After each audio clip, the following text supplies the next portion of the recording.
Good morning again. Mark McDonald with First United Methodist Church of Batesville as we continue our study of experiencing God. We're on day 4 of week 10, and today is a continuation of yesterday's lesson of what it means to be the body of Christ. That was part 1. This is part 2.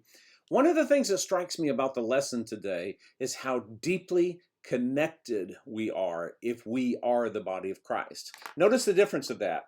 One idea of being the church that we think of is being here in the building. It's a bunch of individuals gathered together.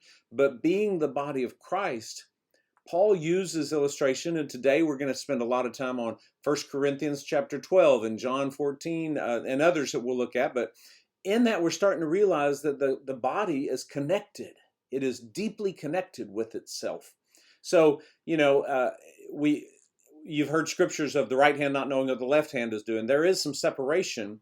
But if one part of us hurts, all of us hurt. You've heard me share the illustration before. One time I broke my toe, and it affected everything else I did in my life. It was my big toe. I couldn't drive because it was my left foot, and I couldn't push on the the clutch in order to ride. I had a stick shift then. It was terrible. And everything that I did, even bending over and lifting up, I didn't realize how much my big toe on my left foot did.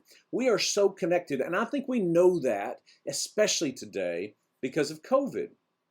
We have found out how connected we are, that even without the building, we have found ways to remain connected to God and to each other. Yes, we're looking forward to being back together on Easter and the days that follow, but it's a powerful lesson to us to realize that as the body of Christ, we aren't to be contained or limited to or by a building.